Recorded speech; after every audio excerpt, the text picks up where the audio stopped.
customer ay, yung Koreano. Una kong naging customer, kapitan ng barko. Tapos, yun, binayaran niya ako ng $100. Tapos, pagbaba ko, bumaba ako kinaumagahan. Tapos, bumalik ulit ako ng hapon.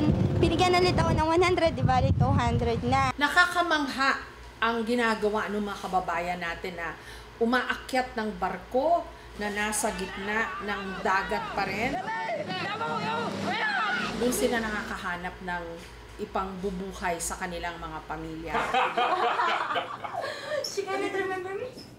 Kabilang na dyan, syempre, yung mga nag-aalok ng sarili nila at naghahanap din ng konting kaligayahan. So, yun yung dinocument namin dun sa storya na yon, yung akyat barko. Ako si Jessica Soho. Ako po si Jessica Soho. Ako po si Jessica Soho. This is Jessica Soho reporting. Balikan natin ang paghahatid ko ng serbisyong totoo bilang isang journalist. Hingi ata ako, Mama. March 1989 nang una naming tangkaing marating ang Isla ng Pag-asa. Gaya po ng inyo nakikita, tayo ay nakasakay ngayon sa isa sa mga tangke. Paano kaya sila magpapasko dito, no? This is Hickam Air Force Base here in Hawaii. Ito rin tiyak ang gustong paniwalaan ng marami sa atin. To see is to believe. Samahan niyo po kami sa isang natatanging paglalakbay.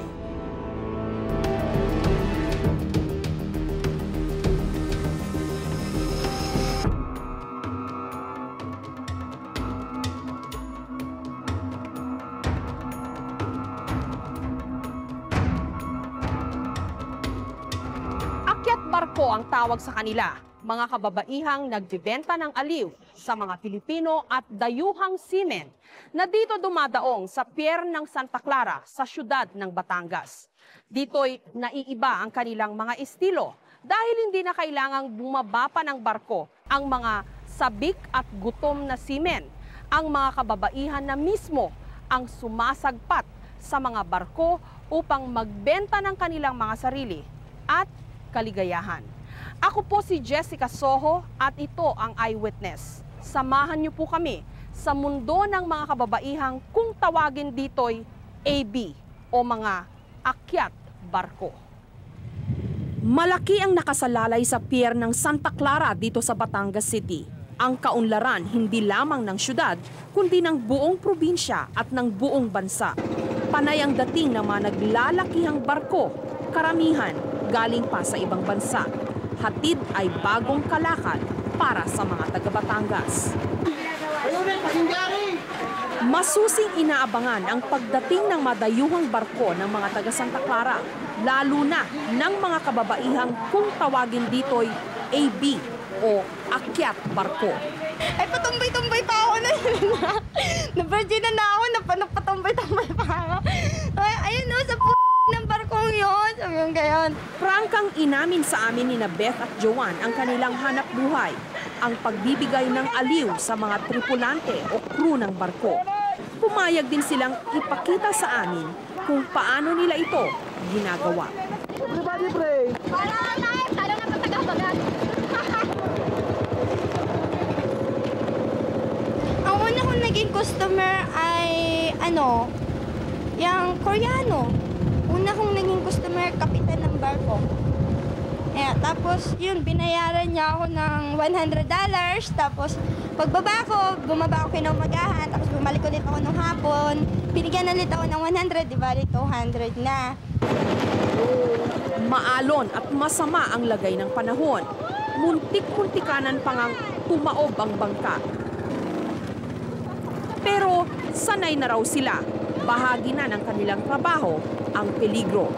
Tulad na lamang nung minsay, muntik masagasaan ng isang Norwegian tanker ang bangkang sinasakyan ni na Joanne. Pinagpapalo kami ng bangkero, pinatatalon kami. Kasi pag hindi kami tatalon, malakas yung higop ng hélice doon sa bangka. Hindi ako marunong lumangoy. Anong klaseng langoy ang gagawin ko? Hindi talaga, naka-jacket na ako, naka-jogging pants. Hinubad ko yan. Dahil ako takot na. Hinubad ko yan hanggang nawala ako sa sarili nung ako'y na-rescue ng taga-barko. Dali! Dali na!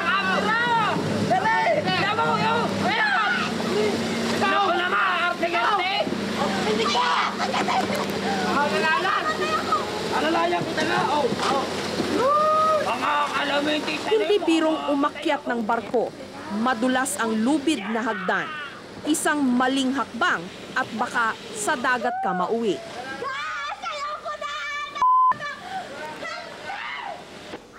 Pero mukhang at home sina Beth at Joanne sa barko. I'm a girlfriend of Andres. Who's Andres? She cannot remember me? No, he doesn't. Heto't malaya nilang nalalambing ang mga opisyal ng barko. Maybe you have to take your clothes off. 2, 3. What's going on? What's going on? Thank you. You cannot speak besides like thank you, sir. May mga nauna na palang mga AB sa barko. May mga nauna na sa mga customer. Pero hindi bale, baka rito'y may ibang madidilihensya.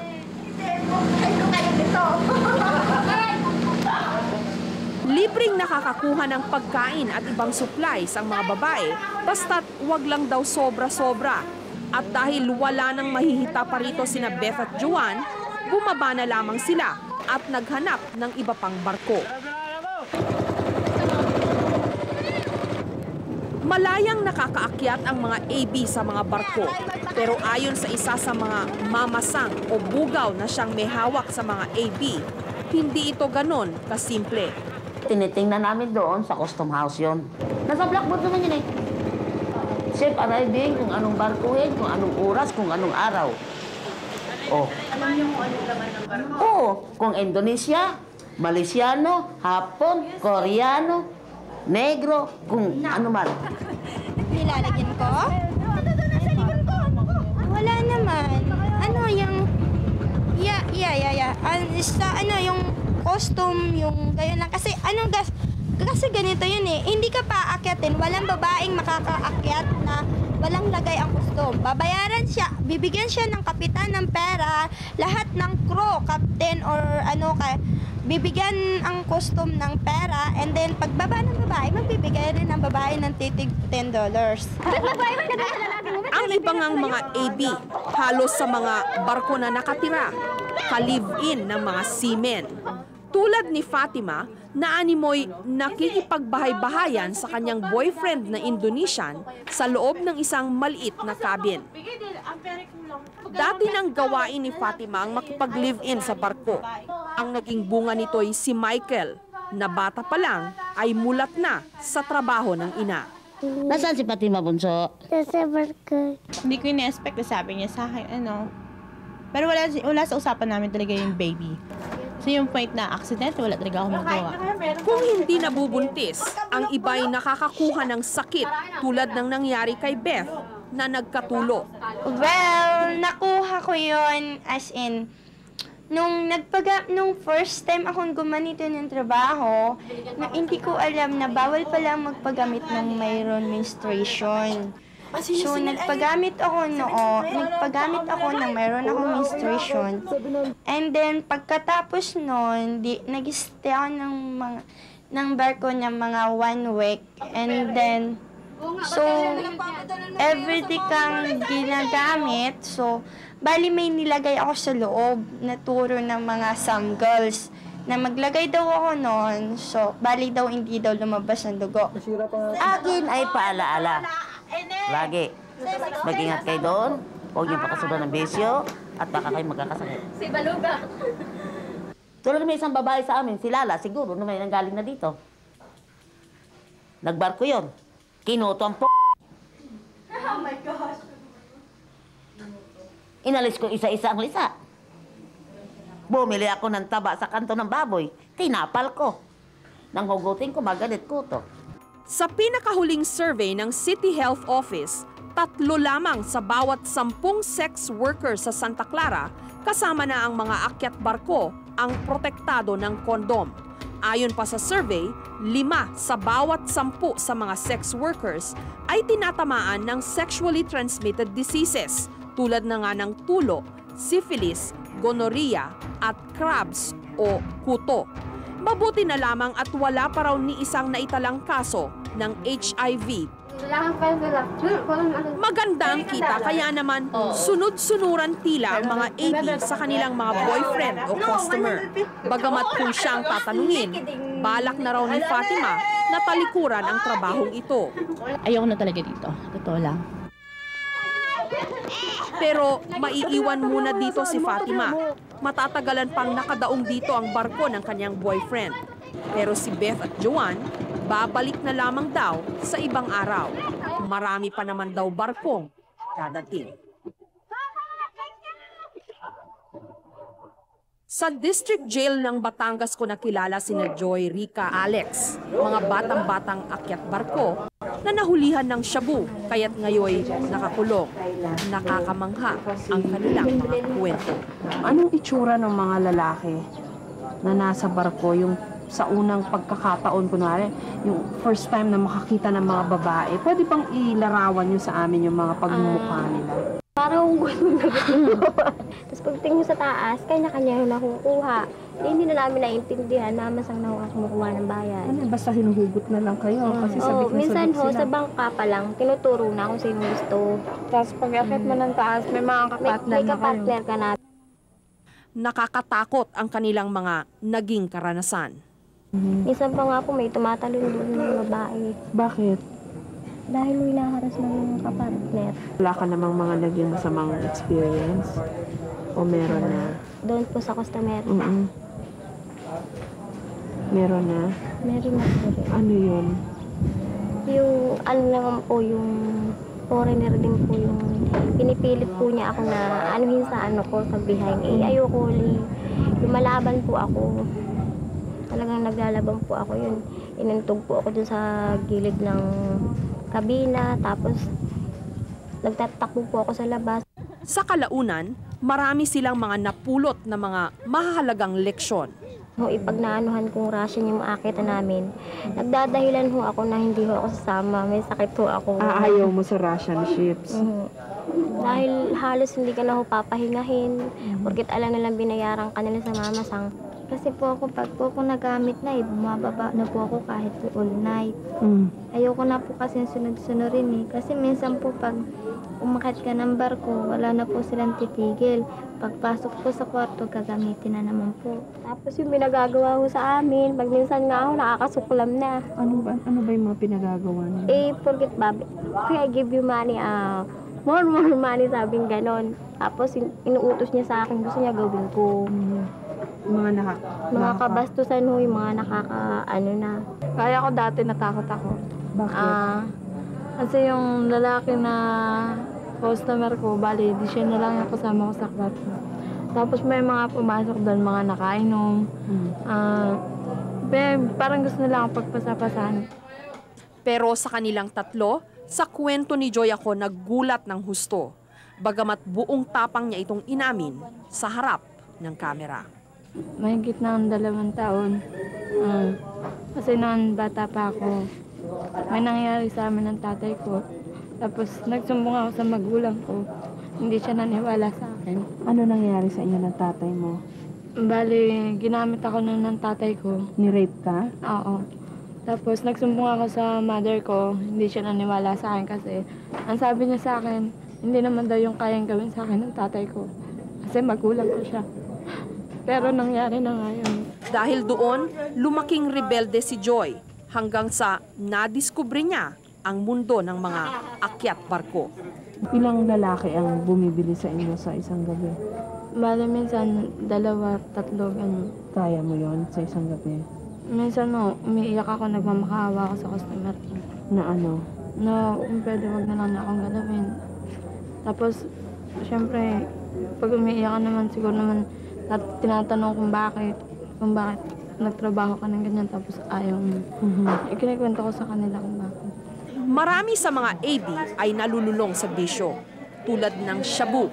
Ayon kay Joy, kailangan nilang pampamanhid upang magawa nila ang kailangan gawin. Nagsashabu ka rin? Pagka nakagamit ka nun, malakas ang loob mo, wala kang takot. Ginawa ko yung ganun. Ano ngayon ang status ng kaso mo? Kailan daw kayo? Bale, ako makakalaya na ako kung dadating lang dito yung magulang ko. Iniintay na lang kasi nanay ko. Sinulatan mo na yung nanay mo? Oo, pero wala pa rin siyang sagot. Hindi pa rin siya pumupunta rito. Nagpasya kaming tulungan si Joy sa kanyang kaso. Sa bayan ng Cuenca sa Batangas, naroon ang pamilya niya. Halos 2 oras ang biyahe mula Batangas City. Pero medyo madali naman itong matunton. Pwede pong magtanong, Ma. Saan pong bahay nila, Doric? Kanya sundan natin. Good morning po. Nahanap po natin si Doric. Saan po yun? Yung pwede mong samahan. Hindi na ipasok ang sasakyan. Hindi na masama ang daan doon. Iwanan na lang mo, i-park na lang. Makipot raw ang daan kaya kailangang lakarin. Pagkatapos ng ilang minuto, narating namin ang isang bahayan. Kasi kahapon na-interview namin si Joy. Nihiling niya kung pwede kayong pumunta doon sa kanya. Gawa kayo na lang daw iniintay para mapalaya siya. Hindi nga ako makapunta dahil may sakit ako, nataas ang dugo ko. High blood po kayo. Pasok ko kayo din eh. Sino Ire? Alis ka dyan, Marcos! Agad na tumawag sa aming pansin ang mamang ito. Tiyuhin raw ito ni Joy, kapatid ng kanyang ama. May sakit raw ito sa isip, kaya't nakakulong. Itinakunta ko na yung pako ng panilin. Kukuha raw ng gamot. Ayaw, sir. Pero higit kaming nagulat sa reaksyon ni Aling Dory. Nang sabi kasi niya, kaya siya nagkaganon dahil daw po naghahasa po siya ng asawa niyo, ng tatay niya mismo. Hindi ako naniniwala at yun ay sobra kayabang. Nagsisinungaling ho yun. Ayaw niyo siyang tanggapin ulit dito? Ay, pwede ko naman tanggapin. Ba't nga hindi tatanggapin anak? Sige, sabi ko nga, kasama-sama niyang anak-anak. O, tinatanggap ko naman kaya lang siya magbabago. Pero may mga sabi ko sa kanya, magbago ka na. Sayang ka. Kailangan daw ng pirma niyo. Tumanggi si Aling Dory na sumama sa amin upang sunduin si Joy. Ramdam naming hindi bukal sa kanyang loob ang pagtanggap muli sa kanyang anak. Ang 2 kapatid na lamang ni Joy ang pumayag na sumama sa amin pabalik ng Batangas City. Tamang-tama lang ang dating namin sa district jail. Ilang minuto pa'y matatapos na ang visiting hours. Naghintay kami sa labas habang pinatawag si Joy sa kanyang selda. Ay, naate po. Joy, dinala na namin sila. Ilang buwan ding nawalay si Joy sa kanyang mga kapatid at pamilya. Ngayong narito na sila, sa wakas ay makakalaya na siya. Oo, pipirma lang kami doon. Tapos sasama na ako. Uwi ka na ba? Gusto mo na umuwi? May sakit ang mama mo eh. Ayan na, dinala na namin sila. Magbabago ka na. Hindi ko naman talaga yung tiginawa eh. Lagyan lang naman ako. Yung sama sa iyo, yung layas ka ng layas. Ikaw, pag nasa atin ka na, huwag ka na layas, doon ka na lang sa atin ha. Tulungan mo na lang inay. Ang layo. Nawa ka sa inay. Pero bago tuluyang makaalis si Joy sa kulungan, kailangang ayusin ang mga papeles ng kaso. Kaya't pansamantala namin siyang iniwanan. Agad kaming nagtungo sa korte, may ilang kilometro pa ang layo mula sa kulungan.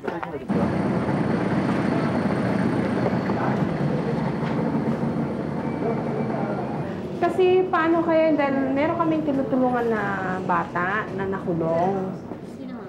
Dismissed na ang kaso ni Joy. Kailangan lang na formal siyang i-turn over ng korte sa kanyang ina. Bagamat simpleng proseso lamang ito, medyo nahirapan kami dahil hindi na namin inabutan ng judge na may hawak ng kaso. Nung unay ayaw pumayag ng staff ng korte na sa mga kapatid ni Joy na lamang siya ipagkatiwala. So, bali ito nga, kasi nakalagay dito sa decision. Committed to the custody of Dory. Ito yung Dory. Kapatid, kasi yung nanay may sakit.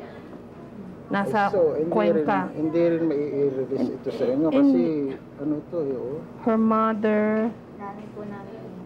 Pero kasi may sakit yung nanay. Ano to, Dennis? Galing kami dun sa Cuenca kaninang umaga. Sinundo namin sila. Doon sa ano niya. Mahirap niya, sa mother i-release eh. Ba't hindi kayo... Sana kung may emotion na, no? O kaya kanina. Paano ngayon mai-release? Pero nadaan din ang lahat sa pakiusap.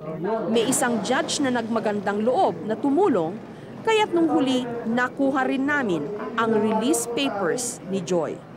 Salamat ha.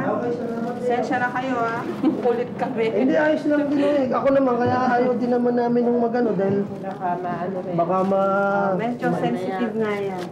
Kaya lang kawawa. At ito, wala silang means eh. Sensya na ho kayo sa amin. Dali-dali kaming bumalik sa district jail, umaasang hindi kami abutan ng pagsasara ng kulungan. Nang sa gayon ay maiuwi na si Joy. Ay, Joy! Labas ka na! Kaya ka na!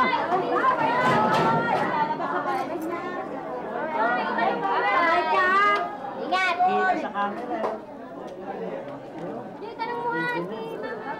Bye-bye. Bago na!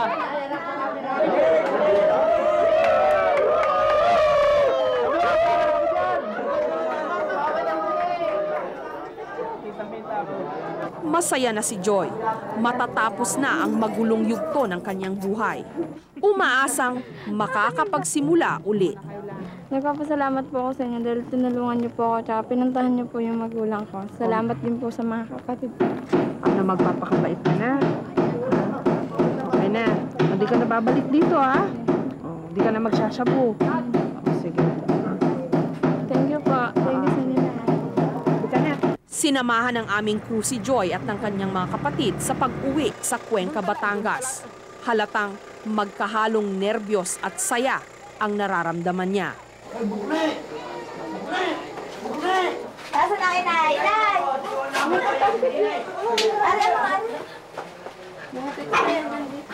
Wala na siya. Ate Jessica.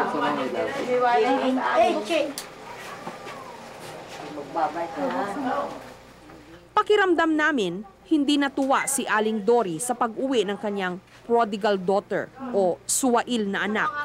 Hindi kami nagkamali. Masaya po kayo na nandito siya. Malungkot pa rin. Bakit po? Nag-inanakas ako sa kanya eh. Dahil na matigas nga ang ulo niya eh. Hindi naman ako kinukulang ng pagsasabi. Kaya ako siya'y magbabago. Siya'y magbago.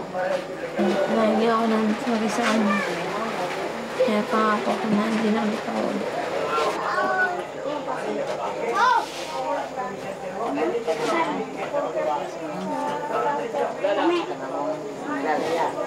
Ako na may mahal ko. Ayaw mo naman tumahimik sa atin. Kahit hindi ako napunta sa munisipyo, talagang naluha na lang ako. Pag-iintindi sa iyo, pag-iisip. Buong akala namin, all's well that ends well, ika nga sa Ingles, happy ending. Pero lubos kaming nabagabag sa ipinamalas ng tiyuhin ni Joy na isa sa mga nakikumusta sa kanya. Sana hindi mo na ako nakita. Hindi mo na ako madadat nga. Ganda-ganda naman ito ay pumakatias. Gusto ko nga lang sa iyo, magbago ka, magbait ka naman. Halata naming maging si Joy ay naalangan sa inasta ng isa sa kanyang mga tiyuhin.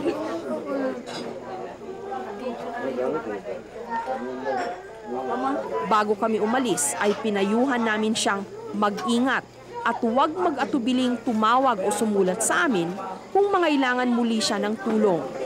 Nung huli, hindi na kami nagtaka kung bakit may mga tulad niyang naliligaw ng landas.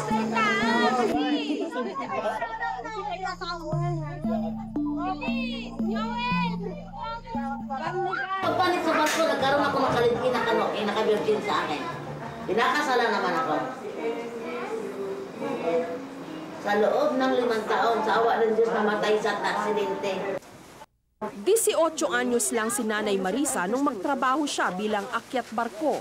49 years old na siya ngayon. Graduate na sa pagiging AB, pero ngayon ay isa ng mamasang. Nadating sa akin, Basta kung masikmura nila ang bahay ko na ganyan sitwasyon, tuloy. Pag sila'y kumita sa barko, binibigyan nila ako ng kwarta. Ako naglalaban ng kanilang damit. Nakain kami. Pero hindi tulad ng karaniwang mamasang na ibinubugaw lamang ang mga AB sa mga barko. Inako na rin ni nanay ang pag-aalaga sa kanila, lalo na kapag nakakakuha sila ng sakit sa mga lalaking nakakasiping nila. Pag sila'y nagkakasakit, ako itong bukahay ining at dudukutin ko. Akin ang bulak, lagay ko dito sa daliri ko. Sige ining. Bukahay. Nililinis ko ang harap. Dahil naawa din naman ako. Ako? Tao din naman ako eh. Naranasan ko yan. Naging hanap buhay ko yan. Naging buhay ko yan. Kaya parang nakikita ko sa kanila ang sarili ko. Iba ang panahon namin ngayon, iba ang panahon nila ngayon. Dahil noong araw, walang bisyong sabo. Yung bato Rolling Stone, wala yan. Marijuana, wala yan. Ha? Ang amin, hanap buhay, allowed to the ship, earn money. Ang malungkot nito, bihira lamang ang bumubuti ang buhay at tuluyang nakakaalis sa lugar na ito. Pagka-graduate sa pagiging AB, marami sa kanila ang nauuwing mamasang, tulad na nga ni Nanay Marisa. Hindi man nila kailanman nagustuhan ang pagiging AB. Ngayoy kabilang na sila sa mga nagpapatuloy nito. Ibinibenta ang mga kapwa nila babae sa mga gutom at sabik na mga lalaki sa barko. Tila paulit-ulit lang talaga ang gulong ng buhay. Ano ba ang trabaho ng mamasang? Di kami ay bale ang naghaharap ng customer, nag-aalok. Paano ho? Paano? Pwedeng sample mo anong sinasabi nila sa mga customer? Sir, baka gusto nyo mag-chicks. Kasi magbayad ka ng ayos, magaling din. Maganda rin ang bayad, maganda rin ang service sa iyo. $50 kada babae ang karaniwang singil sa mga lalaki sa barko. 25% o mahigit 500 piso ang komisyon dito ng mamasang. May porsyento rin ang bangkero sa bawat babaeng nahahatid niya sa barko. Magkano kinikita niyo sa isang pasada, one way? Depende sa kita. Mga mula magkano po? Pinakamaliit? 100 yan. $100. Hindi, sa amin lang, 100 pesos ganyan. Nasa 200. Kahirapan ang kalimitang nagtulak sa mga kababaihang akyat barko na pasukin ang pinakamatandang propesyon. Karamihan sa kanila hindi naman talaga mga taga rito, kundi mga dayo lamang. Naakit ng pangakong hatid ng progreso sa isang international pier. Subalit nung huli, natutong mamuhay na parang mga busabos. Dalawang klase ng babae ang nagbibenta ng aliw sa Santa Clara. Bukod sa mga umaakyat ng barko, meron ding mga kababaihang hanggang pier lamang o yung mga hindi umaakyat ng barko. Iba-iba ang tawag sa kanila. Pagerper. Pagerper? Bakit ko pagerper? Hindi ko po alam dahil dito sa Batangas, pagerper ang tawag nila dito sa trabahong kahanap buhay. Kung minsan, tinatawag din silang pasitsit. Sino-sino yung kadalasan yung mga customers, no? Mga taga rito din sa Batangas. Tapos nabalik sila, tapos kunyari ako, may customer akong kilala na pagbalik nila ako uli ang kukuhanin ng mga ganun mga customer. Mga Pilipino ba kadalasan? Marami ding foreigners. Tapos yun, pag nagustuhan ka ng foreigners, tutulungan ka na, bibigyan ka ng pera, or pag nakaalis sila, padadalan ka ng pera, ganun. Yung mga foreigner, hindi mga bastos? Hindi sila gayon. Dahil pagka foreigner, English ang salita nila, hindi namin masyado naiintindihan. Basta sinabi lang nila, very good sex, okay. Very young, okay, very young. No problem. No. No sick, no. Dahil pagka tinanong, sabi, okay. Condom, have condom. Sabi, no condom. Maghahanap siya ng condom sa mga kasamahan niya. Dahil lahat ng foreigner gusto ng condom. Nag-iingat din sila dahil may mga asawa sila sa ibang bansa. Humanga ako sa diretsahang pakikipag-usap sa akin nina Shirley, Alma at Nerissa. Walang kiyeme nilang ikwinento sa akin ang mga nasisikmura nilang gawin para lamang mabuhay. Basta ang iniisip lang namin, bukas may bili na kami ng gano'n. Nagkapera na kami, bibili namin gano'n. Hindi naman po mahalaga yung sasabihin na sarap, hindi naman po mahalaga yan eh. Basta yung pong pera lang para kinabukasan mayroon ka ng pang ano sa yung anak. May anak na po kasi ako. Ilan anak mo? 2 po. Yung namang mga pulis na huhuli sa iyo, kukunan ka lang ng kwarta. Pag mumultahin ka, ibubulsa naman nila yung kwarta. Pag sila walang makuhang kwarta, gagawin sa iyo, kakasuhan ka ng syabog. Paminsan-minsan ay naiisipan ng pulis na manghuli ng maakyat barko o ng mga pasitsit dahil panay man ang huli nila'y hindi naman nalulutas ang problema. Pero honestly, sir, masosolve ba ito considering na ang tagal-tagal ng problema ito dito? At saka wala rin naman hong maibigay na trabaho sa mga babaeng ito. Yun nga, baring sabihin kong quote-unquote, di siguro, hindi naman nga natin totally ma-stop na. At least, kung hindi ma-stop, ma-minimize o ma-eradicate siguro, gano'n. Kasi alam naman natin na simula parang nung pa, na ganyan-ganyan, at saka kami nga hindi nagpapabaya. Pero bakit ang mga kababaihan lang ang pumapasan sa hirap? Mga foreigner, yung mga customers po nitong mga babaeng ito, hinuhuli rin po ba sila? Wala kaming na-intercept na gano'n. Ang hinuhuli namin mismong alam namin na gano'n na trabaho, gano'n. Hindi mo ba parang unfair naman yun, puro yung mga babae na hinuhuli? Sana. Oo nga. Dapat yung mga customer din hinuhuli, di ba? Oo, kung ka paano naman malalaman mo, halimbawa, sino sa kanilang gumayon na yun. Dito ba nakatira yung mga ibang mga akyat barko? Dito marami. Nag-akyat barkong nakatira. Nasaan po sila mga ganitong oras? Sila nasa kanilang mga boarding house na inuupahan dahil sila mga puyat. Dahil kagabi daw umalis sa mga yon. So pag ganito hong araw, tulog po sila? Mga tulog. Taga Santa Clara si Nanay Tami at opisyal din siya ng barangay.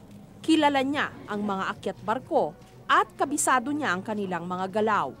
Kumusta naman po ang kanilang pamumuhay po dito sa lugar po na ito? Sila naman nakikibagay sa taga rito. Yun lang ang problema.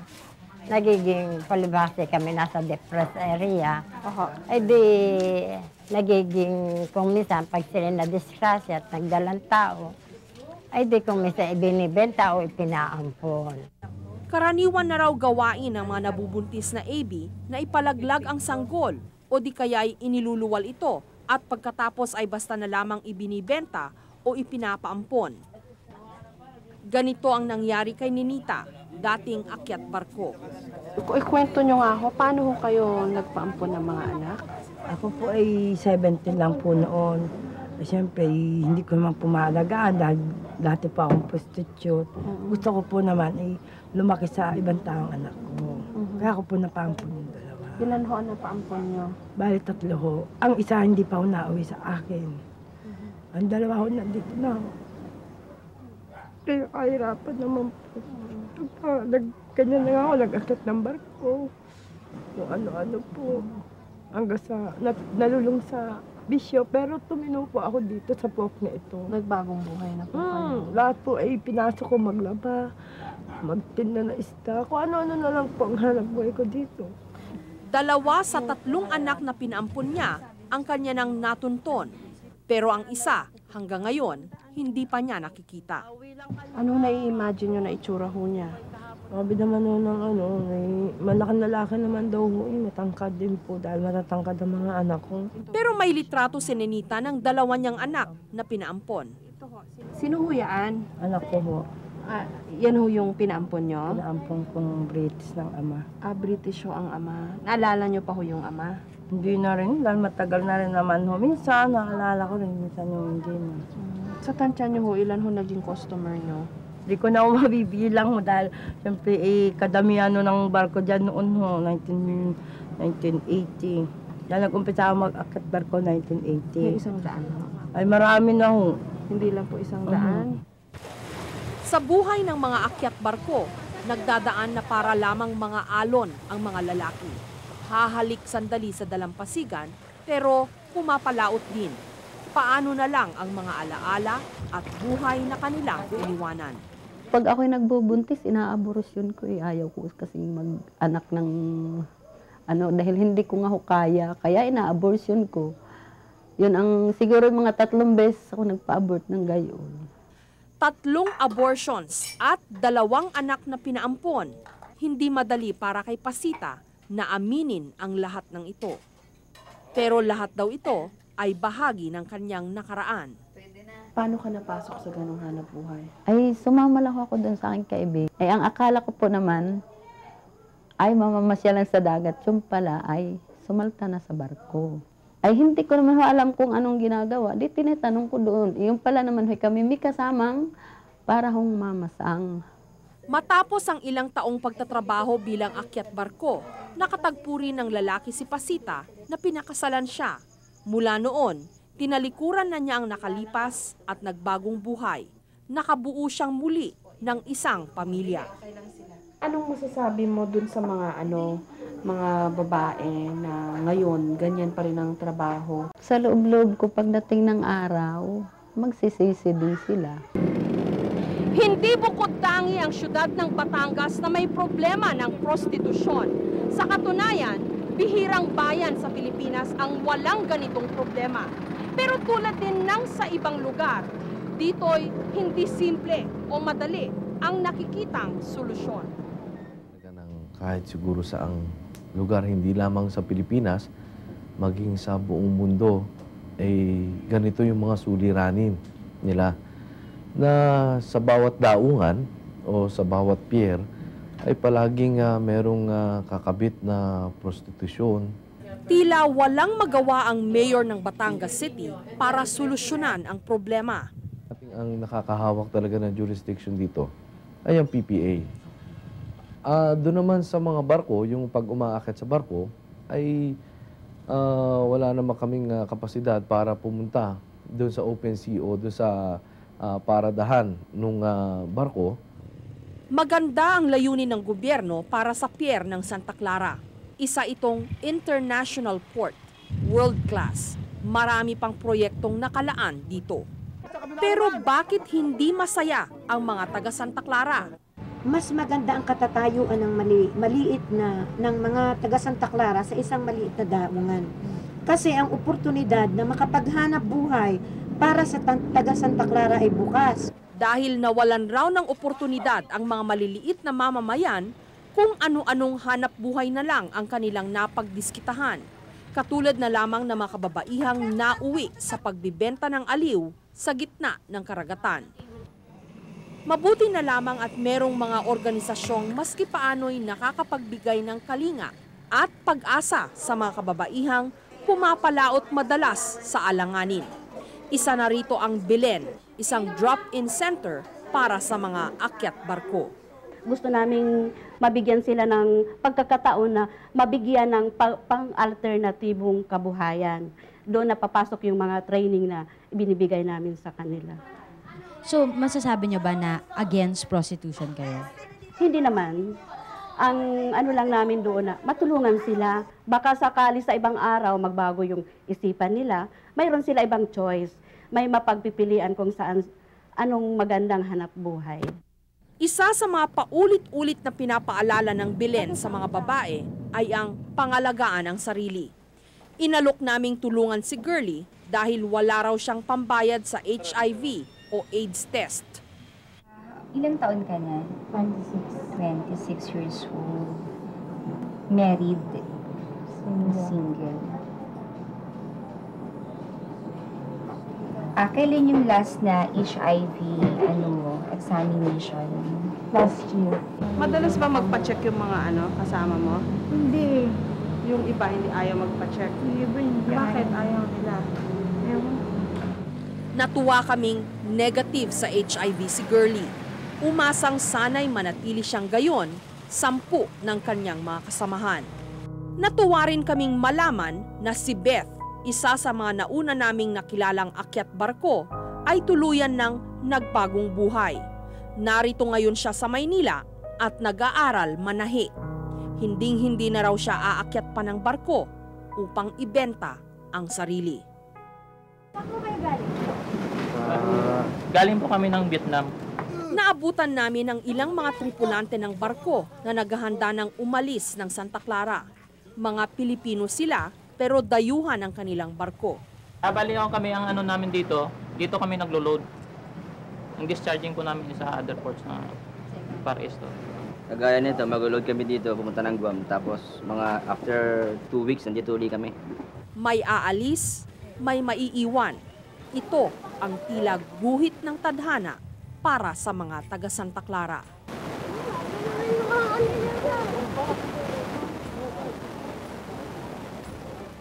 Panahon ngayon ng habagat. Mataas ang alon, malakas ang hangin. Matumal ang mga customer para sa mga kababaihang sa pagdating lamang ng mga barko umaasa. Marami sa kanila nagpapatangay na lamang sa agos ng buhay sa kasalukuyan.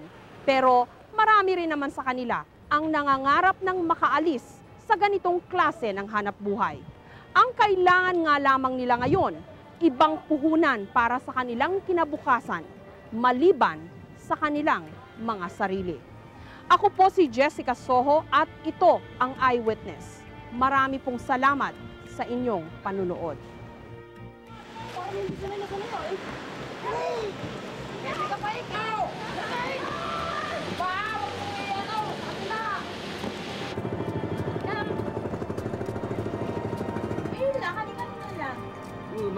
Oo. Kasi rin naman natin dyan, nakakagusto pa rin ang kapitan sa akin. Hindi ko pinapansin, hindi ko inaano.